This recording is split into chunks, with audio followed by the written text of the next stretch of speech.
Ուրեմն շատ ժամանակ, երբ որ մենք գալիս ենք եկեղեցի, երբ որ մենք մտածում ենք Աստծո ժողովրդի մասին, հավատացյալների մասին, մենք մեր մտքի մեջ պատկերացում եւ սպասումներ ունենք, որը ճիշտ է։ Մենք պատկերացնում ենք, որ եկեղեցին պիտի լինի սուրբ եւ կատարյալ ու անթերի։ Մենք պատկերացնում ենք, որ հավատացյալները պիտի լինեն ամենալավ մարդիկ եւ սովորաբար, երբ որ նոր մարդը գալիս է եկեղեցի, հիմնականում առաջի տպավորությունը շատ լավ է, հրեշտակային դեմքեր, ժպիտ, ուրախություն, հետո մի կարճ ժամանակ հետո, երբ որ սկսում են մարդկանց ճանաչել, հասկանում են, որ այդքան էլ կատարյալ չեն։ Որովհետև իրականում մենք ոչ մեկս կատարյալ չենք։ Սուրբ Գիրքն ասում է բոլոր մարդիկ մեղք գործեցին եւ բոլորն էլ Աստծո փառքից, Աստծո չափանիշներից ընկան։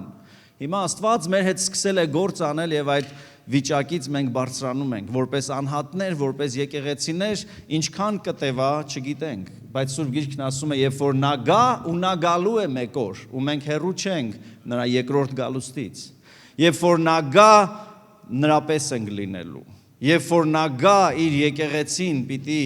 իրականում լինի այդ կատարյալ վիճակում, պատրաստ վիճակում։ Եվ այսօր մի նկար եմ ուզում ցույց տամ, որպեսզի պատկերացնենք իրականությունը հաճախ մենք եւ եկեղեցին այսպիսի տարբերություն ունենք։ Կա մի վիճակ, որ այսպիսին պիտի լինի, ինչպես ինձնից աջ կողմի նկարում է կամ հետևում ձախ կողմի, ամեն ինչ կատարյալ եւ պատրաստ, բայց հանկարծ հասկանում ենք, որ այդքան էլ պատրաստ չի։ Եթե եղել ես այդպիսի շինարարության մեջ, դու քո մտքի մեջ, դու քո գծագրի մեջ ամեն ինչ պատկերացնում ես, երբ որ տուն մարդ է գալի, ասում ես, նայ, այստեղ պիտի լինի նոր լոգարանը, այստեղ պիտի այսպես լինի, մարդը նայում է, քանդու քարա փոշի, ոչ մի բանի նման չի, ու մտածում են չեք խոսում։ Ձեր վիճակին նայի։ Եկեղեցին Աստծո շինարարության process-ի մեջ է։ Ոչ միայն այս եկեղեցու մասին եմ խոսում, ընդհանրապես երկրի վրա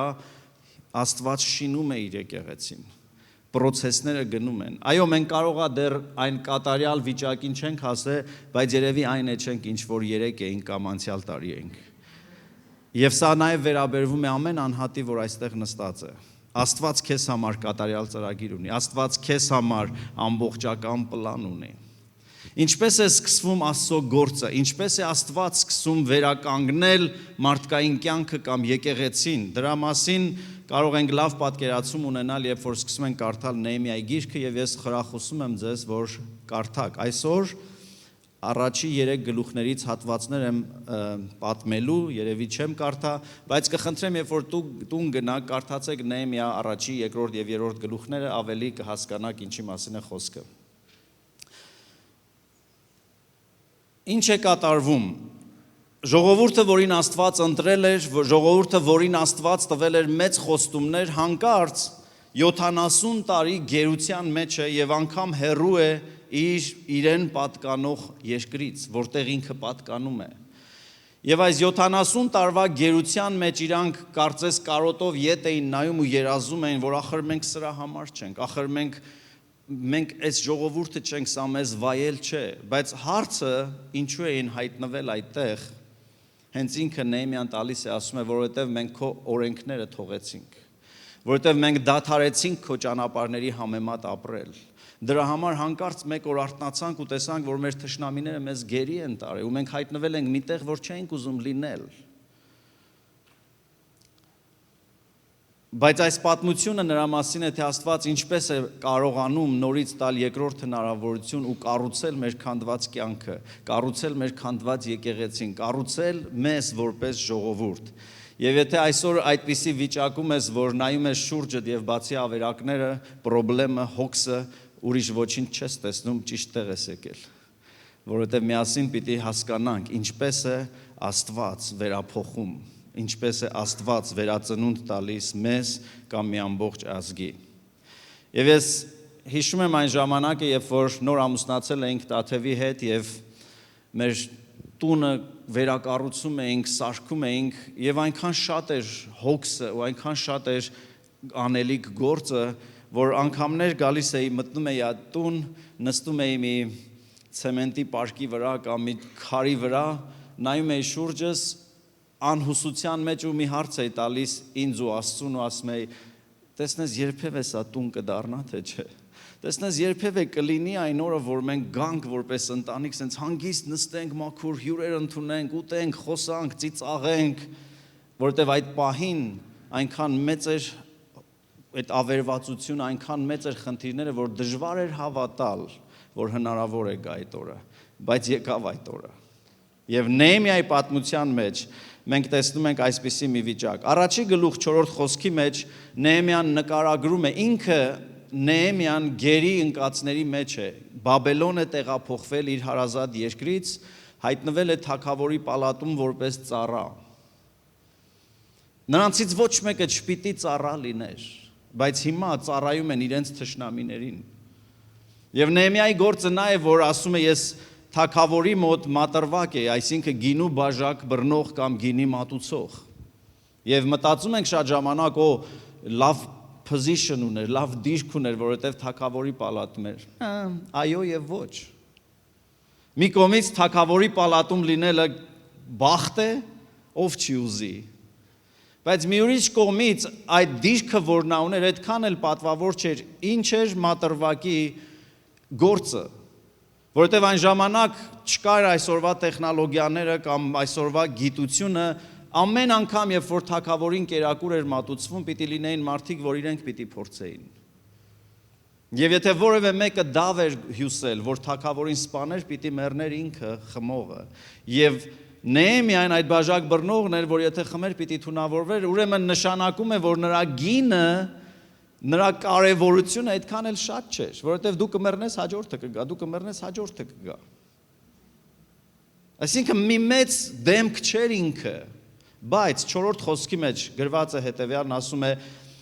դրանից առաջ, որ հասկանանք իր եղբայրները գալիս են Հրեաստանից ու պատմում են, որ քաղաքը շատ տխուր վիճակում է։ Պարիսպները քանդված են, դռները այրված են, ժողովուրդը խեղճության ու վախի մեջ են ու չկա պաշտպանություն, ու երբ որ Նեհեմիան լսում է սա, մի կողմից նորություն չի լսում, որովհետև նախկին մի քանի տասնյակ տարիներ նույն բանն է ու ոչինչ չի փոխվել։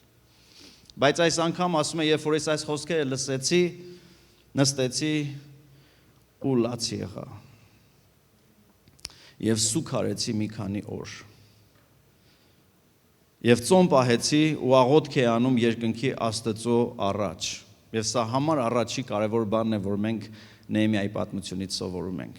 Երբ որ բացասական պատմությունները, երբ որ առավոտը զարթնում ես ու ամեն ինչ շուրջդ բացասական է, այս մեկը զանգեց սա ասավ, TV-ին միացրեցիր, նա լսեցիր, հաջորդ բանը եւ շերտ, ալիք քո վրա է գալիս քեզ ընկճող ու ճնշող հույսդ ավելի գողացող իրավիճակներ, ինչ ենք մենք անում։ Ինչ ես դու անում, երբ որ որպես Աստծո ժողովրդի մի մասնիկ գալիս ես եկեղեցի ու հասկանում ես, որ ամեն ինչ կարգին չէ։ Գիտեք, մենք այնպիսի եկեղեցի չենք, որ փակենք, ծածկենք չերևա, no։ Որովհետև մենք գիտենք, որ Աստված մեզ սիրում է, ինչպես որ կանք, եւ այո, նա չի ուզում, որ մնանք այնտեղ, որտեղ կանք, բայց մի կողմից նա գիտի ամեն իրավիճակը։ Եվ շատ ժամանակ խնդիրը նրանում է, որ մենք ունենք խնդրեմ, որպես անհատ, որպես ընտանիք, որպես եկեղեցի, ինչ ենք անում մենք։ Մենք սկսում ենք կռվել իրար հետ։ Մենք սկսում ենք զանգել, ասենք ամուսինը զանգում է կնոջ մամային, զոնքաչն է լինում, կամ բարեկամներին, սկսում ես զանգել ընկերներին, սկսում ես բողոքել այստեղ ու այնտեղ, սկսում ես պատմել ամեն տեղ, որ գիտես գնացի ու տեսա ինչ վատ էր։ Երբ որ Նեհեմիան լսում է, որ իր ժողովրդի, իր հարազատների, այն ժողովրդի, որ իրականում կանչված է Աստծո փառքը տարածել ու Աստծո անվան արտացոլումը լինել, ամեն ինչ վատ է, նա չի մեղադրում ղեկավարներին, նա չի մեղադրում որևէ մեկին, առաջի բանը, որ նա անում է, նա այդ խնդիրը թողնում է, որ գա իր սրտի մեջ ու ցավ է ապրում, ու այդ ծանրությունից ասում է ես լաց եղա։ Միթե Հիսուսը մեզ չի պատվիրել, որ լացողների հետ չի ասել գնացեք լացողների լաց ուրիշներին պատմեք, որ մենք շատ լավ ենք դրա մեջ։ Գիտես ինչ վիճակում են, գնացի տեսա, սևացած, կապտած, վախեցած, լացում էին բոլորով։ No, դու լացողների հետ, լացի ու Նեհեմիան լացում է։ Ինչ վատ է։ Ինչ անմխիթար է այս ժողովրդի վիճակը։ Բայց շատ ժամանակ մենք լացում ենք, մենք սգում ենք, մենք մեր ծնկներին խփում ենք, բայց Նեհեմիան այդտեղ չի ավարտում։ Նա լացում է, նա սգում է, նա ցավ է ապրում, բայց հետո նա աղոթում է։ Ասա աղոթել։ Մի բան, որ մենք բոլորս կարծես գիտենք, բայց շատ քիչ ենք անում։ Նեհեմիան տեսնում է խնդիրը, լսում է դրա մասին, ցավ է ապրում, բայց չի մնում այդ ցավի մեջ։ Նա կարողանում է աղոթքով գալ Աստծո առաջ։ Եվ նայի ինչ է նրա աղոթքը, եթե նայենք 5-րդ խոսքը, նա սկսում է աղոթքն այսպես. իր վիճակը լավ չէ, իր աղոթքի ցանկությունը չի առաջացել, որովհետև սրտի մեջ ուրախություն կար եւ ինքը ուզում էր երգել, ամեն ինչ շատ վատ է։ Բայց նա բացում է իր շուրթերն ու ասում է. Ով Տեր, երկնքի Աստված, մեծ եւ ահեղ Աստված, որ ուխտ եւ ողորմություն ես պահում քեզ սիրողներին եւ քո պատվիրանքները պահողներին, նա սկսում է մեծարել Աստծուն։ Նա սկսում է Աստծուն ասել, թե ինչ հրաշալի է Աստված, որ այո, մեր վիճակը քանդված է, իմ ընտանիքը, իմ ամուսնությունը, իմ գործերը վատ են, իմ երկրի վիճակը վատ է, բայց դու մեծ ու հզոր Աստված ես։ Դու մի Աստված ես, որ խոստումներ ես տալիս եւ պահում ես այդ խոստումները։ Սա մեզ սովորեցնում է, որ աղոթքը երբեք չի կարող կենտրոնացված լինել մեր վրա։ Լսում ես։ Ամեն աղոթք, որ սկսվում է քեզանով, ճիշտ չէ։ Անկամ Հիսուսն իր աշակերտներին, երբ որ սովորեցրեց, երբ որ ասում են սովորեցնում ես աղոթել, ինչ էր աղոթքը, ինչպես էր սկսվում այն։ Հայր մեր, որ երկնքում ես, ինչ լինի քո անունը սուրբ լինի, քո մի րոպե ամեն ինչ քո մասին է, բա մենք Տեր Աստված, քո անունը, քո թագավորությունը, քո փառքը, հետո մեզ էլ հիշի Տեր։ Եվ Նեհեմիան նույն բանն է անում, սկսում է մեծարել, գովել Աստծուն իր դժվարությունների մեջ։ Սիրելիս, ինչքան էլ ծանր լինի քո վիճակը, ինչքան էլ տեսնես խնդիրներ ու խնդիրներ եկեղեցու մեջ, բարձրացրու Աստծո անունը, որովհետև նա բարձր է եւ կարող է մեզ բարձրացնել։ Եվ երբ որ մենք աղոթքի մեջ բարձրացնում ենք Աստծո ով լինելը, մենք դրանով իսկ մեզ ասում ենք, որ հույս կա քեզ համար։ Որտեղ մենք չենք աղոթում մի Աստծո, որը մեր վիճակի մեջ է։ Նա երբեք մեր վիճակներով չի ազդվում, նա տիրում է ամեն վիճակների վրա։ Դրա համար մեզնից ամեն մեկը կարիք ունի աղոթելու երկնքի Աստծուն։ Ամեն։ 6-րդ խոսքում նա ասում է աղաչում եմ ականջ դիր, աչքերդ բաց լինեն քո ծառայի աղոթքը լսելու, որ ես հիմա աղոթում եմ քո առաջ ցերեկ ու գիշեր, քո Իսրայելի որդի ծառաներիդ համար ու խոստովանում եմ Իսրայելի որդկանց մեղքերը, որ քեզ դեմ մեղանչեցինք, ես եւ իմ հոր տունն էլ նրանց հետ մեղանչել ենք։ Այս ինչ ժողովուրդ են, սրանց տանը մի խելացի մարդ չկա, այս եկեղեցում մի հոգևոր մարդ չկա, ամեն անգամ երբ որ ես սենց եմ անում, այս 3 մատը ինձ են ցույց տալիս։ Այս ինչ ձևի կնիկ ես դու, այս ինչ ձևի մարդ ես դու, այս ինչ երեխեք ես դու։ Նեհեմիան խոստովանում է եւ ասում է մենք բոլորս մեղք ենք գործել։ Այս ամենի մեջ մենք բոլորս բաժին ունենք։ Ոչ մի կոնֆլիկտ մի կողմանի չի։ Ամուսնության մեջ ոչ մի բան մի կողմի մեղքով չէ։ Այո, մեկը կարող է սխալ անել, բայց ես ինչպես եմ արձագանքում, դա կամ այդ սխալը պիտի մարի, այդ կրակը մարի կամ ավելի բորբոքի։ Եվ Նեհեմիան Աստծո առաջ գալով ասում է Տեր Աստված, մեր հայրերը մեղք են գործել, բայց մենք էլ ենք մեղք գործել, իմ հոր տունն էլ, ես էլ եմ մեղք գործել։ Եվ լաց է լինում։ Եվ ոչ թե մեղադրական աղոթք է անում, որ Տեր սրանք ու սրանք ինքն ասում է, մենք բոլորս քո կարիքն ունենք։ Սիրելիս, սկզբում ասեցի, ամեն մարդ մեղք գործեց եւ Աստծո փառքից ընկավ։ Եվ մենք պիտի հասկանանք, որ այո, գուցե այսօր ես մի քիչ ավելի բարձր եմ կանգնած, քան դու, բայց մենք գիտենք, որ կյանքը դիպվածն ու դրվագը, լավն ու վատը բոլորի կյանքում էլ լինում են։ Եվ մենք չգիտենք հաջորդ փոթորիկին մենք ինչպես ենք դիմակայելու։ Եվ Նեհեմիան այդպիսի սրտով է սկսում իր աղոթքը, մենք բոլորս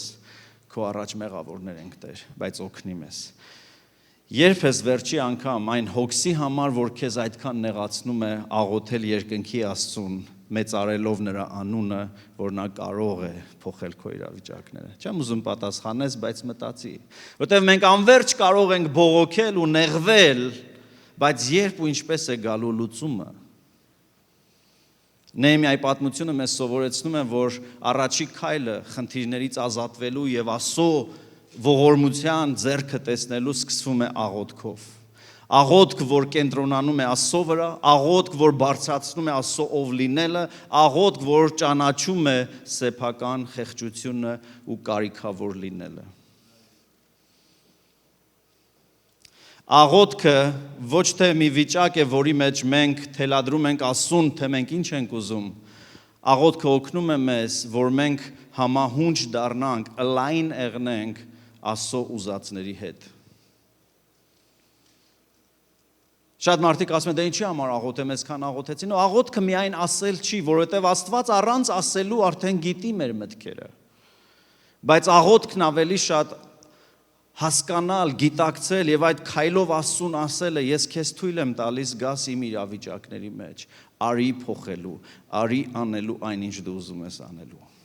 Աղոթքը միակողմանի խոսք չի, որ մենք շպրտում ենք Աստծուն նետերի պես, որ դու ուր ես, բա չես լսում, բա չես պատասխանում։ Աղոթքը բացվել է Աստծո առաջ։ Աղոթքը Աստծուն ասել է, եթե դու չգաս, մենք ոչ մի տեղ չենք կարող գնալ, մենք ոչինչ չենք կարող անել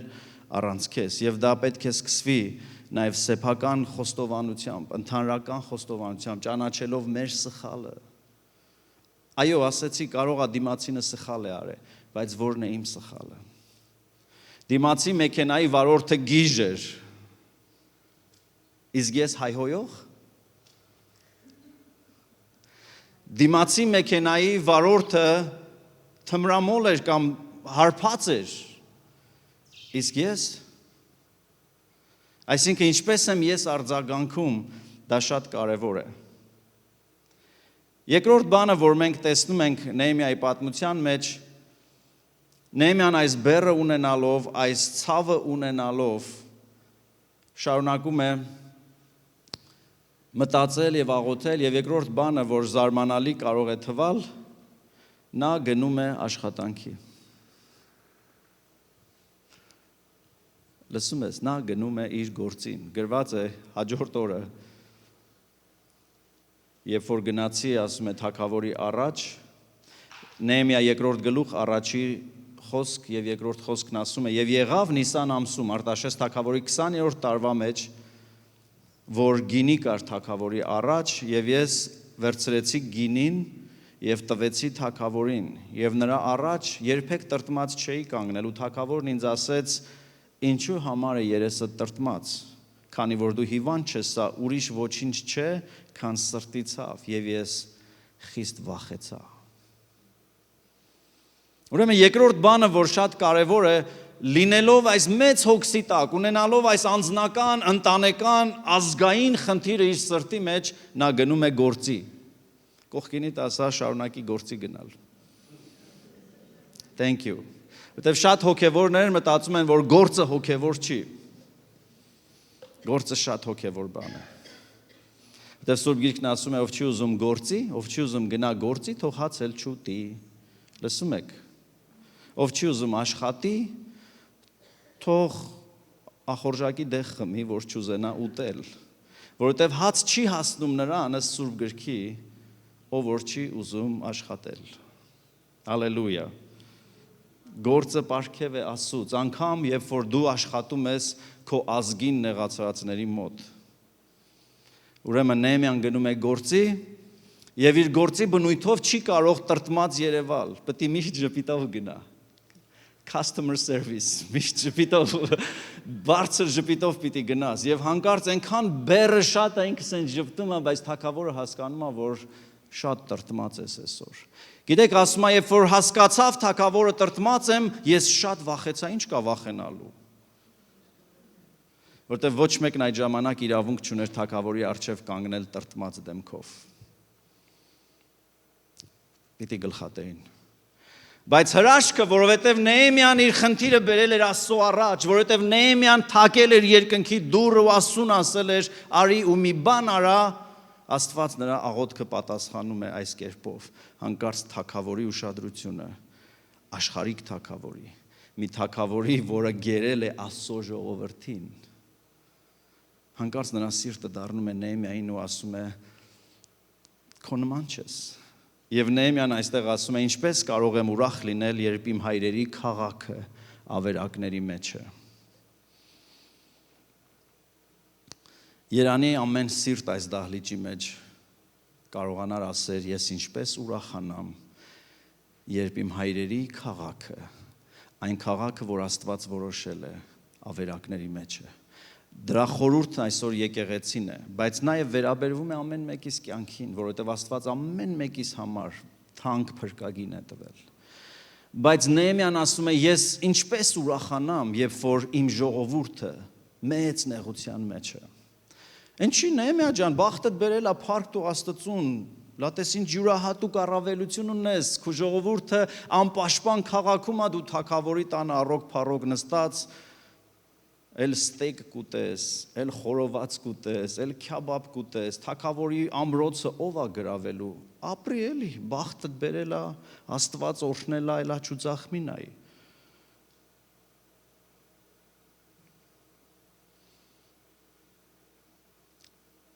Բայց Նեհեմիան ասում է. «Ես ինչպես ուրախանամ, երբ այն քաղաքը, որ Աստծո անունով է կանչված, ավերակների մեջ է»։ Եվ սա ցույց է տալիս Նեհեմիայի սիրտը։ Սա ցույց է տալիս, թե ինչպես է Նեհեմիան այդպիսի մեծ դժվարությունի մեջ կարողանում խնդիրը բերել այն մարդու առաջ, ով կարող է հարց լուծել։ Եվ նայեք, զարմանալի է, որ գործատերը, աշխարհիկ թագավորը հանկարծ Նեհեմիային ասում է. «Ասա ինձ ինչ ես ուզում, ինչ կարող եմ անել քեզ համար»։ Այստեղ եւս դաս ունենք, սիրելիներ, որովհետեւ շատ մարդիկ երբեմն ասում են, ինձ ոչ մեկը պետք չի, իմ Աստված ինձ համար հարցեր կլուծի։ Այո։ Բայց Աստված հիմնականում օգտագործում է մարդկանց։ Եվ մենք չպետք է լինենք ապերախտ մոռանալու այն մարդկանց, ում Աստված օգտագործել է մեր կյանքի մեջ։ Որովհետև Աստված ամեն անգամ, երբ որ ուզում է օրհնել քեզ, նա գտնում է մի մարդ, որի սիրտը բաց է իր համար։ Եվ ամեն անգամ, երբ որ որևէ հոգևոր ասում է, ես ոչ մեկի կարիք չունեմ, Աստված իմ հետ է, բինգ, վտանգավոր է։ Դրա համար է, որ մենք ամեն կիրակի ու ամեն շաբաթ ու ամեն ժամանակ հավաքվում ենք ու ասում ենք, ինչ լավ է, որ եկել ես։ Որովհետև դու իմ կարիքն ունես, ես քո կարիքն ունեմ։ Որովհետև դու չգիտես, որ քո ժպիտը, քո աղոթքը, քո քաջալերանքը, քո ծառայությունը ինձ կարող է բժշկություն բերել։ Եվ մենք մեկս մյուսի կարիքն ունենք։ Եվ Նեհեմիայի դեպքում թագավորը հանկարծ ասում է. «Ինչ ես ուզում, որ քեզ անեմ»։ Ու Նեհեմիան գիտի ինչ է ուզում։ Նեհեմիան ասում է. «Նամակներ գրի ինձ համար, որ ինձ փայտ տան, որ ինձ գումար տան, որ ինձ մատերիալ տան, եւ նաեւ ամեն թույլտվությունները տան շինարարություն անելու»։ Թագավորն ասում է. «Done. Not a problem. You got it. Ինչ ես ուզում, կտամ»։ Գիտեք, երբ որ մենք աղոթում ենք, երբ որ մենք թակում ենք երկնքի դուռ, Աստված միշտ իր զարմանալի ձևերն ունի բերելու մարդկանց, որոնք մեզ ասում են. «Ինչով քեզ օգնեմ»։ Եվ շատ կարևոր է, որ մենք մեր բասկին չափ ավինենք, այլ միշտ հասկանանք, որ նա, որ բարձր է ու վեր է ամենից, կարող է մեզ օգնել։ Բայց պատճառը, նայեք, Նեհեմիան ստացավ այդ խոսքը, որովհետև նա առաջին ասու առաջ բերեց իր խնդիրը, երկրորդը շարունակեց գնալ գործի։ Եվ ես ուզում եմ նորից շեշտեմ դա։ Մենք այս աշխարհից չենք, մենք երկնային քաղաքացիներ ենք, բայց Հիսուսն աղոթեց մեզ համար, որ մենք մնանք աշխարհում, բայց պաշտպանված լինենք Աստծով։ Որտեվ այս աշխարհը մեր կարիքն ունի, բայց ինչ որ առումով էլ մենք էլ աշխարհի կարիքն ունենք։ Որովհետև շատ մարդիկ այս աշխարհի մեջ Սուրբ Գիրքն է ասում, որ Աստված անգամ ամբարիշտների հարստությունը, նրանց ունեցվածքը օգտագործելու է իր թագավորությունը հաստատելու համար։ Եվ շատ կարևոր է հավատացյալի վերաբերմունքը ոչ հավատացյալ աշխարհի հետ։ Դուք կարծում եք թագավորը հենց ուղակի Նեհեմիային ասեց ինչ ուզես կտամ։ Նեհեմիան այն ժամանակում, որ ծառայել էր թագավորին, հասցրել էր ցույց տա, որ ինքը բնավորության մարդ է։ Նա ուներ մարդ էր։ Որովհետև ամեն մեկը չի կարող թագավորի հետ խոսել։ He had courage to speak to the king. Այստեղ մարդիկ կան երևի, որ թագավորին տենանք մի հատ սելֆի անենք հետ այդ մաքսիմում, բայց Նեհեմիան կարող էր խոսել թագավորի հետ, որ թագավորն է լսի։ Եվ ես չգիտեմ, maybe 2 րոպեվա մեջ հարցը լուծվեց։ Խոսեց թագավորին, ուրեմն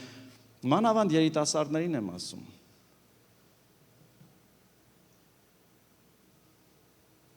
Խոսեց։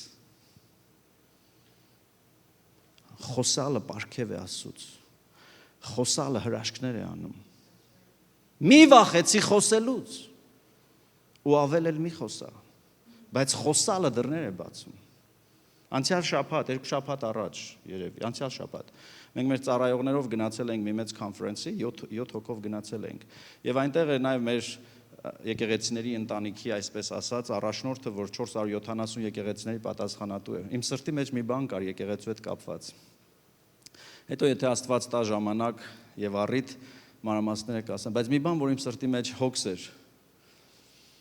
Կոնֆերանսը վերջացել է, մարդիկ գնում են, պատկերացնում եք, համար առաջի մարդն է ինքը եւ այդտեղ երևի 400-500 մարդ կար, ամեն մեկը ուզում է մի բառ ասի իրան։ Եվ ես մոտեցա իրան, երևի տևեց 1.5 րոպե։ Իրան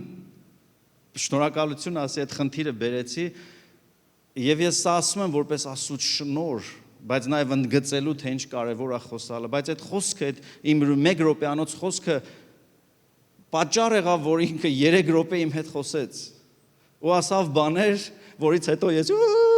ուրախացած ասում եմ, փառք Աստծո, որովհետև it's a big deal, մեծ հարց է։ Նեհեմիան խոսեց թագավորի հետ քաջությամբ։ Երկրորդ բանը նա կարողացել էր ձևավորել բնավորություն։ Գիտեք, մարդիկ քեզ քո ժպիտով, քո շորերով, քո մեքենայով կարող է տպավորվեն, բայց վստահ եղի, որ քո բնավորությունն է որոշելու մարդիկ կմնան քո կողքը, թե չեն մնա։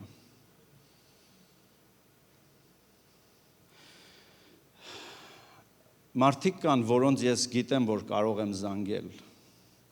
որովհետև եթե զանգեմ ու ասեմ, եղբայր,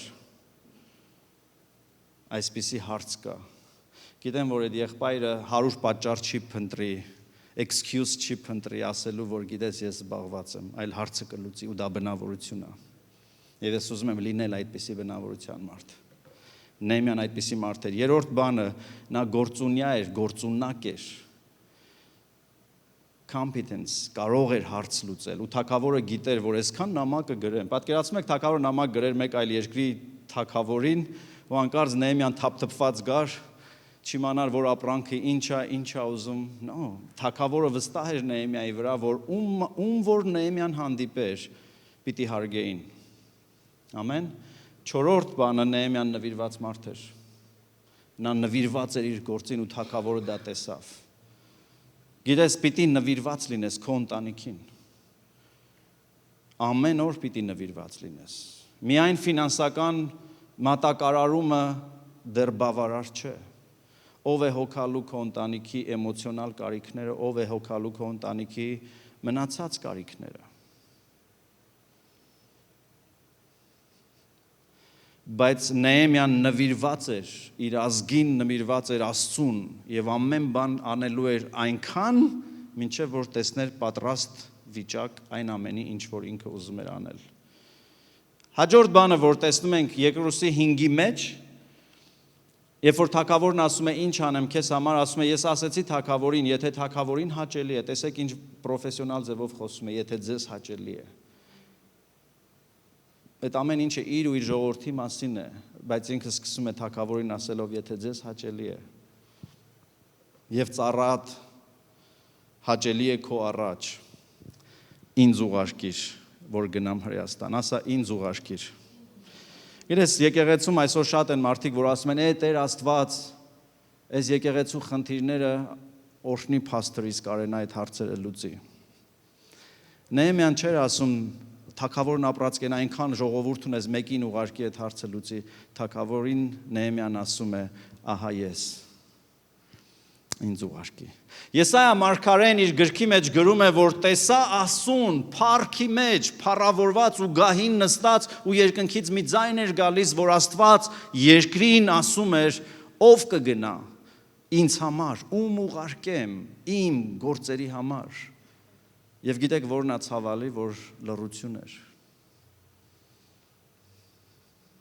Այսօր էլ այդ ձայնը երկնքից այստեղ հնչում է, ում Աստված օգտագործի։ Ում Աստված օգտագործի, ահա ես Տեր, երգչախմբին օգտագործի։ Ահա ես Տեր, այն քույրիկը, որ լավ աղոթող է, նրան օգտագործի։ Ահա ես Տեր, այն եղբայրը, որ շատ գումար է աշխատում, նրան օգտագործի։ Նեեմիան ով էր, նորից հիշեցնեմ, մեծ բան չէր, բայց նա թագավորին ասում է, ինձ ուղարկիր։ Որովհետև ես եւ Աստված բավարար ենք հարցը լուծելու համար։ Երբ ես պատասխանատվություն վերցնելու քո ընտանիքի համար, քո աշխատանքի վայրում, ինձ ուղարկեք, ես կանեմ այդ հարցը։ Եկեղեցու մեջ երբ ես ասելու ես, ինձ ուղարկեք։ Դե որոշ օրեր կա հայտարարությունից հետո նկատում եմ, որ բոյով մարդիկ հանկարծ կարճանում են։ Հետո ասում ես, ախպերս այդն չի կարճացել, ասում չեմ կարճացել, աղոթում եմ, Հիսուս ջան, թող գա քո թագավորությունը։ Կար աղոթելու ժամանակ, Նեեմիան աղոթեց ու հետո կար ժամանակ, որ աղոթելու ժամանակ չէր։ Շատ մարդիկ ինձ գալիս են, պաստոր ջան, ձեզ համար աղոթում ենք։ Մի հատ օրինակ ասեմ։ Մի անգամ մի սեմինարի եմ գնացել Տաթևի հետ, սովորացնում են ինչպես եկեղեցու եւ կազմակերպությունների կամ ծրագրերի համար fundraiser անել։ Շատ կարևոր գործ է, ինձ համար շատ դժվար։ Հիմա սովորել եմ, որ անգամ երբ որ գումարի խնդիր կա, անձնական գումար ես անկեղծ եմ ասում, չեմ հիշում, երբ եմ որևէ մեկից անձնական գումար ուզե, փառք Տիրոջը, որ դրան չեմ հասել, երբեք չեմ հիշում, տասնյակ տարիներ չեմ հիշում,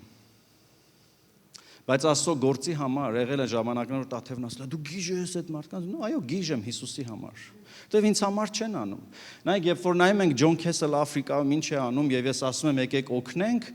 ես օգնելու եմ, ինձ համար չէ, ու ոչ մեկից էլ չեմ ամաչում ու չեմ վախում, որովհետև առիթ է ու հնարավորություն անելու մի բան, որը կարևոր է ու նշանակություն ունի։ Գնացել ենք այս սեմինարին, սովորեցնում են ինչպես դիմել մարդկանց, եթե հրավիրես ճաշի եւ այլ fundraiser-ի մեթոդներ եւ բոլորը հոգեվոր մարդիկ են, ամեն մեկը իր կարճ presentation-ն անում է, ինչի համար է գումարը, ինչ պետք է անի, վերջում այդ դիմելու պահն է, որ մարդկանց պիտի դիմեն, ասում են, եթե աղոթեք, կխնդրենք մեզ համար աղոթեք, հետո մի քիչ վախեցած մի քանիսն ասում են, դե եթե աղոթեք ձեր սրտի մեջ Աստված դնի մի բանով էլ կարող եք օգնել, եկավ իմ հերթը վեր կացա, օրինակներ են դրանք, այսինքն դու ներկայացնում ես մի բան, որ տեսնեն կարողանում ես դա անել։ Խոսեցի եկեղեցու մասին, վերջում ասացի, խնդրում եմ ոչ մեկդ ինձ համար չաղոթեք, աղոթքները չափից շատ են, աղոթքի կարիք չունենք, ֆինանսական օգնության կարիք ունենք, շնորհակալություն։ Ամբողջ դահլիճը ծիծաղեց, բայց ծիծաղում էին, որովհետև բոլորը հասկանում էին, որ երբ որ փող է պետք, աղոթելու ժամանակ չէ։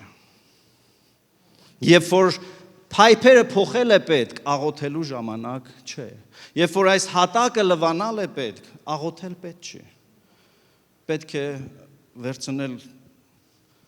գործիքները եւ անցնել գործի։ Եվ բոլոր աղոթողները թող ասեն ամեն։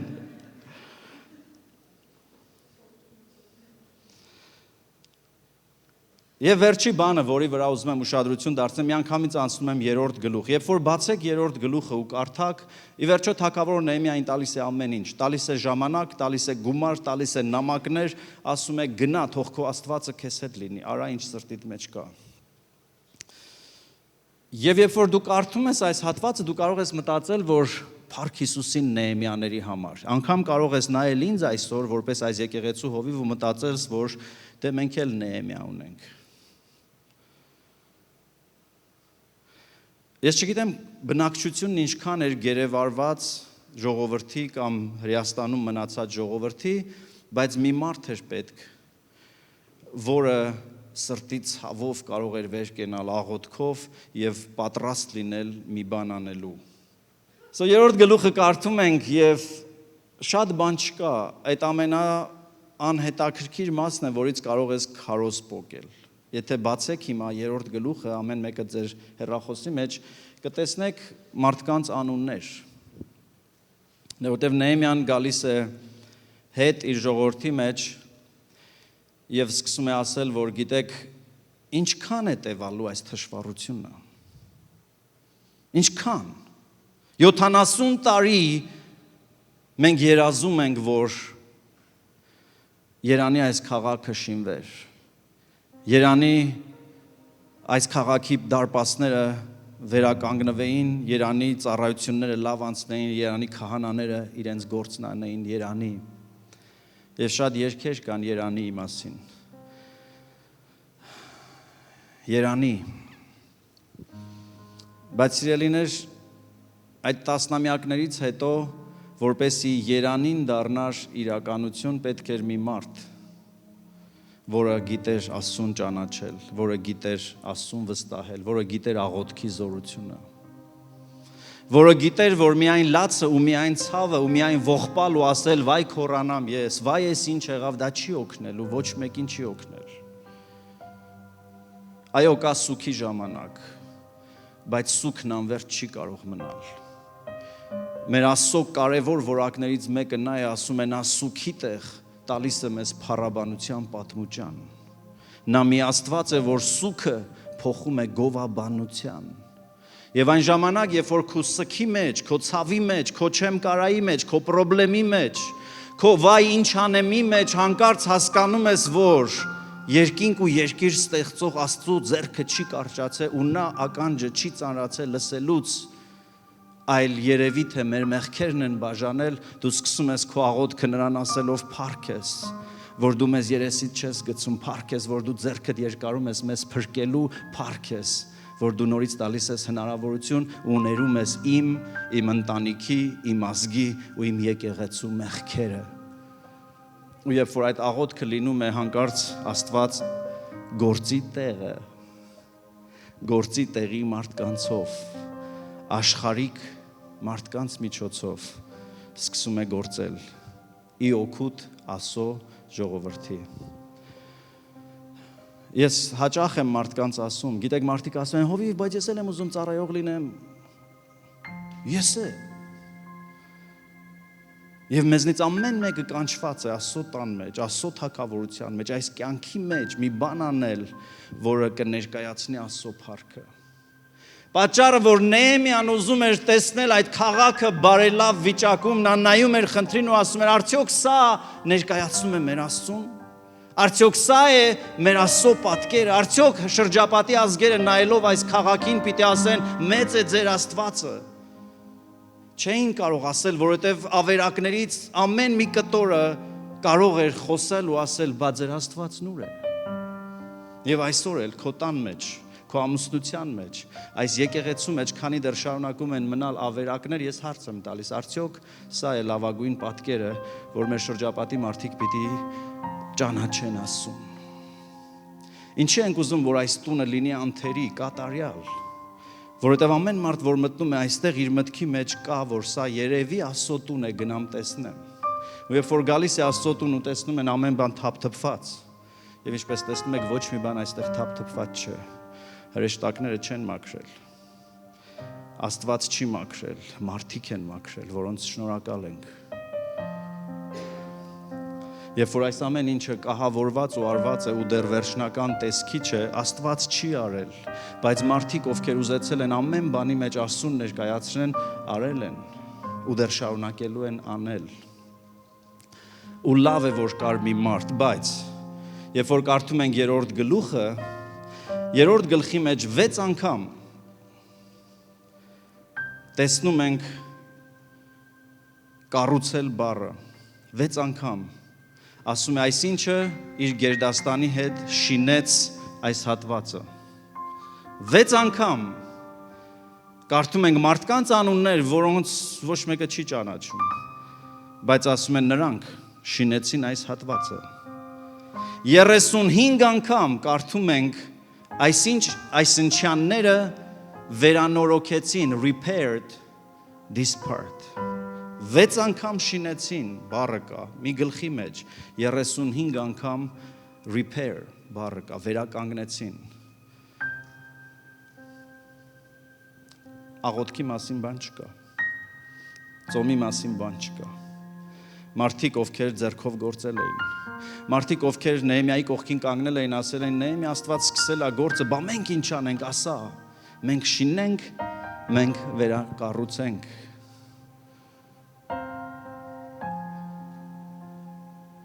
Վեց անգամ շինող մարդիկ 35 տեղ մի գլխի մեջ այս հատվածը վերանորոգեցին։ Մոտավորապես 42 households, or ընտանիքներ, գերդաստանների մասին է խոսում, 42 գերդաստան, որոնք մասնակցեցին շինարարությանը։ Եվ մինիմում 7 տարբեր մասնագիտության մարդիկ, 7 կատեգորիայի մարդիկ, առաջինը, այս ամեն ինչը երրորդ գլխի մեջ է, քահանաներ, այսինքն մարդիկ, ովքեր տաճարի ծառայողներ էին, ղևտացիներ, մարդիկ, ովքեր Աստծո ծառայության, Աստծո տան ամբողջ պահպանության ու ծառայության մասնակիցներ էին։ Նեհեմիա 3:8-ի մեջ, 31-ի մեջ խոսում է մի գերդաստանի մասին, որոնք ոսկերիչներ էին։ Շարունակության մեջ ասում է եւ այսինչյանները, որոնք օծանելիք կամ դեղ պատրաստողներ էին։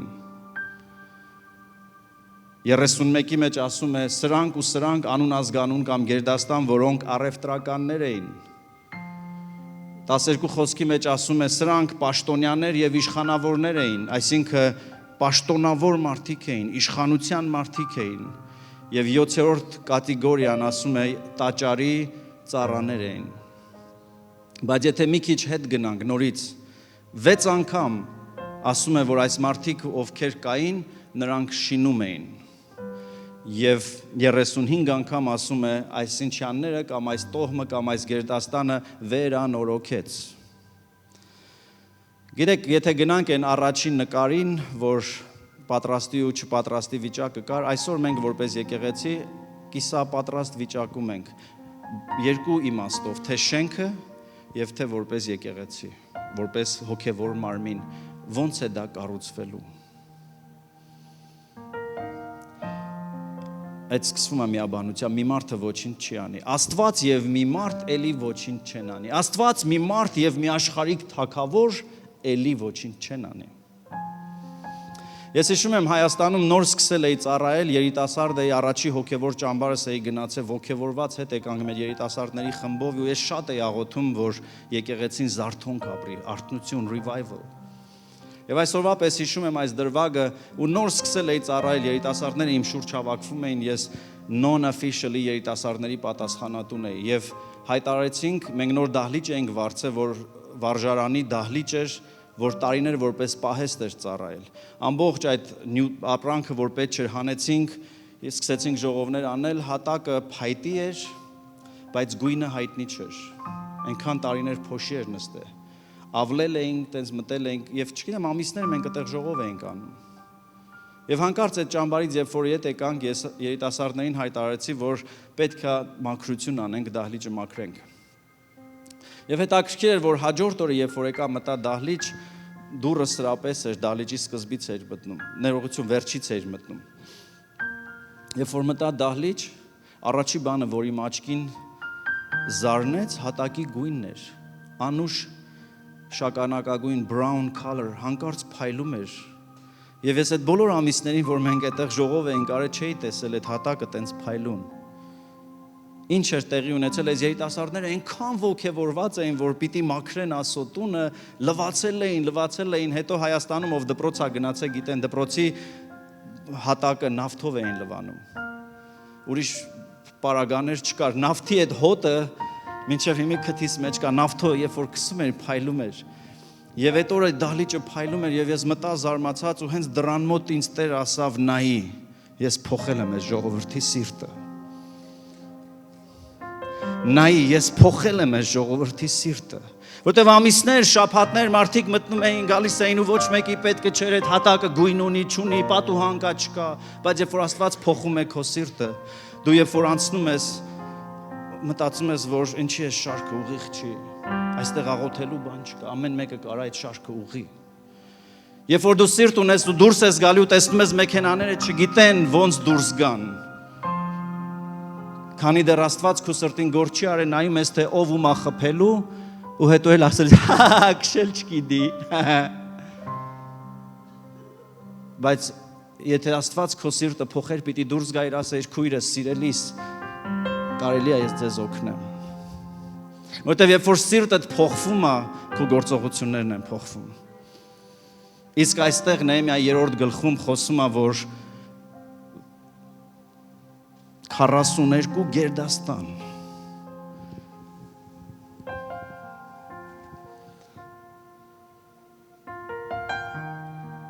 հասկացել էին, որ տասնամյակների լացը ոչինչ չի փոխելու, անverջ բողոքելը ոչինչ չի փոխելու, բայց եթե ես ու Աստված մի առաջնորդ ու մի թագավոր միաբանվենք, կշինվի քաղաքը, կշինվի ամենաջարդված հարաբերությունը, կշինվի ամենավատ իրավիճակները, երբ որ թույլ տանք, որ Աստված փոխի մեր սիրտը։ Ամեն։ Եվ 2:17-ի մեջ ու սրանով վերջացնում եմ, Նեհեմիայի խոսքը սա էր, այդ ամբողջին ասում էր, դուք տեսնում եք այս թշվառությունը, որի մեջ մենք կանք, թաքուն չի, բոլորը տեսնում եք, բոլորիդ պարզ է, որ թշվառ վիճակում ենք, որ Երուսաղեմը ավերակ ու նրա դռները կրակով այրված են, եկեք Երուսաղեմի պարիսպը շինենք, որ այլևս չնախատվենք։ Սա է իմ challenge-ը քեզ։ Քո ամուսնության մեջ գուցե, քո ընտանիքի մեջ պիտի կանգնես Տիրոջով ու ասես եկեք շինենք, եկեք փոխենք, եկեք փոխենք, ոչինչ որ մեր հայրերն այդպես են ապրել, ոչինչ որ մեր ծնողներն այդպես են ապրել, եկեք փոխենք, եկեք ներենք, եկեք սիրենք, եկեք աղոթենք, եկեք գործենք միասին։ Եվ նույն Աստծո տանը։ Եվ ասում է ինչի համար, որովհետև ասում է այս ժամանակ ու նրանց պատմեցի ու ասեցի, չէ որ Աստծո ձեռքը ինձ վրա է։ Եվ մանավանդ թագավորի խոսքերն ասեցի, որ թագավորը մեզ ասել է ինչ ուզեք կտամ, միայն գործեք, ուրեմն եթե մենք չգործենք, մեղքը մեր վրա է, ոչ թե թագավորի, ոչ մեզ գերողների։ Աստված բացել է հնարավորությունների դռները, մենք պիտի գործենք։ Եվ ես այսօր ասում եմ, Աստված բացել է երկնքի օրհնությունները այստեղ եղած ամեն մեկիս համար, որպես եկեղեցի եւ որպես անհատ, բայց հարցը սա է. ով կգնա, ում ուղարկեմ, ով է պատրաստ մասնակից լինելու։ Եվ նրանք ասեցին, եւ ես ակնկալում եմ, որ այսօր սա պիտի լինի ամեն մեկիս խոսքը։ Վեր կենանք եւ շինենք եւ իրենց ձեռքերը ուժեղացրեցին այս բարի գործի համար։ Վեր կենանք եւ շինենք, սկսենք անել ու կտեսնենք, որ փոխվեց։ Ամեն գործ ավարտին է հասնում, երբ որ մի խումբ մարդիկ կամ մեկ հոգի ասում է եկեք անենք ինչ կարող ենք անել։ Ու երբ որ մենք անում ենք ինչ մենք կարող ենք անել, Աստված անում է ինչ մենք չենք կարող անել։ Իմ ամուսնությունը չի փոխվում, աղոթել ես կնոջդ համար։ Սկսի աղոթել կնոջդ համար։ Ես քեզ երաշխավորում եմ մի շաբաթ աղոթի կնոջդ համար, օրհնի, կամ եթե ամուսինդ է խնդիրը, աղոթի, օրհնի, Տիրոջն ասա, Տեր օրհնի իրան, Տեր քո երկնային ձեռքդ բեր իրա վրա։ Ու մի շաբաթ հետո, եթե մի բան փոխված չլինի,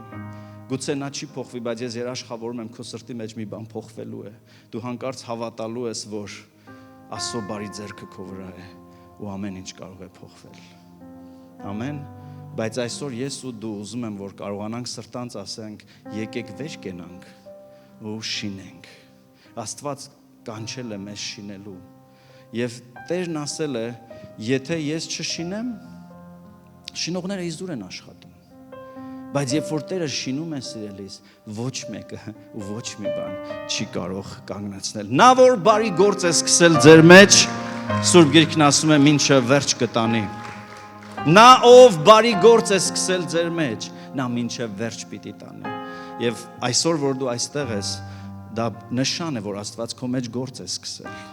ու նա հավատարմորեն տանելու է առաջ, բայց քո response-ը, քո արձագանքը կարևոր է։ Եվ եկեք կանգնենք ոտքի եւ Տիրոջն ասենք, մենք ուզում ենք շինենք, օգտագործի մեզ։ Թող մեզանով շինվի քո գործը, թող մեզանով շինվի քո տունը, թող մեզանով կյանքեր շինվեն, թող մեզանով ընտանիքներ փոխվեն, թող մեզանով քաղաքներ փոխվեն, Տեր, թող մեզանով այս քաղաքը փոխվի։ Եվ Աստված իմ ու քո նման սովորական մարդկանց կարող է օգտագործել այս քաղաքի փոփոխության համար։ Մեր շրջապատի մարդիկ կտեսնեն ու կասեն, մեծ է նրանց Աստված, ու Նեհեմիան ասում է, եկեք այս պարիսպը շինենք, եկեք այս գործն անենք, որ այլևս չնախատվենք։ Գիտեք, երբ որ Աստծո փառքը գալիս է մի ընտանիքի վրա, մի եկեղեցու վրա, մարդիկ ոչինչ չեն կարող ասել։ Ես տասնյակ անգամներ տեսել եմ, ինչպես են մարդիկ բամբասում, քննադատում մեր մասին, խոսում վատը, բայց հետո երբ որ գալիս են մեր տուն, երբ որ գալիս են մոտիկ, երբ որ գալիս են մեր եկեղեցի, ցավոք բոլորը չունեն այդ անկեղծությունը ասելու ներողություն, բայց գնալուց ես հասկանում եմ, որ նրանք ասում են իրավ Տերը ձեր մեջ է։ Մենք բաներ ենք խոսացել, որ չպիտի խոսայինք, որովհետև անհնար է մի քաղաք, անհնար է մի ընտանիք, որի մեջ լինի Աստծո փառքը, եւ մարդիկ ասեն, ինչա որ, no, երբ որ Աստված իր լույսը փայլեցնում է մեր վրա, աղքատ թե հարուստ, անկիրթ թե կրթված, մի համ կա, մի անուշ բան կա, մի ուրիշ բան կա, the favor, որ չես կարող ոչ մի տեղ առնել, բայց դու հասկանում ես, որ մի լավ բան կա, որ ես ուզում եմ լինել դրա մի մասը։ Եվ մենք բոլորս այսօր գիտենք, որ այստեղ ու մեր սրտերի մեջ մի լավ բան կա, եւ դրա անունը Աստծո փառքը, Աստծո ներկայությունը, Աստծո գործն է, որ նա սկսել է մեր մեջ։